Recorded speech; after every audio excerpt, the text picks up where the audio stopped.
श्री गोपाळ कृष्ण भगवान की जय।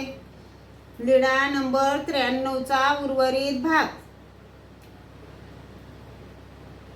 त्यावेळी सर्वज्ञ सिंह नारायणाच्या देवळाच्या अंगणात गरुडाच्या पाठीमागे पूर्वाभिमुख आसनावर बसलेले होते। गणपत आपयोंनी सर्वज्ञांना दंडते घातले, श्रीचरणा लागले। मग सर्वज्ञांनी त्यांची चांगलीच मान्यता केली। मग ते सर्वज्ञांजवळ बसले। तेव्हा सर्वज्ञ लघु स्वभावाला गेले। त्यांची मान्यता पाहिली आणि हौसाला अकृत्रिम आनंद यायला लागला।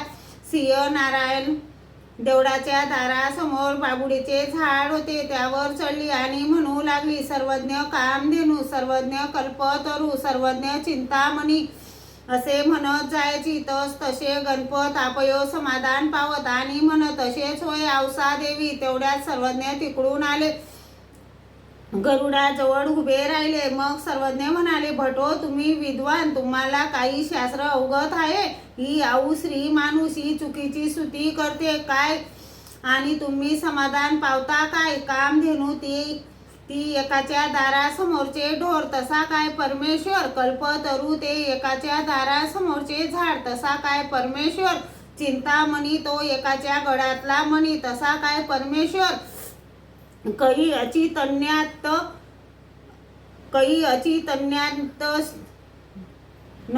शक्ती परमेश्वरू आणि कही चिंतामणी कामधेनू। करा हो याला शिक्षा। आणि औसाची अकृत्रिम आनंदाची अवस्था भंगली। औसा म्हणाली, जी स्वामी जगन्नाथा, हा राजमान्य ब्राह्मण, याला शिक्षा नको, जे काही करायचे ते मला करा। मग झाडावरून उतरली, श्रीचरणा लागली।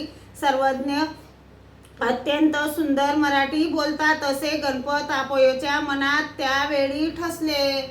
श्री गोपाळ कृष्ण भगवान की जय।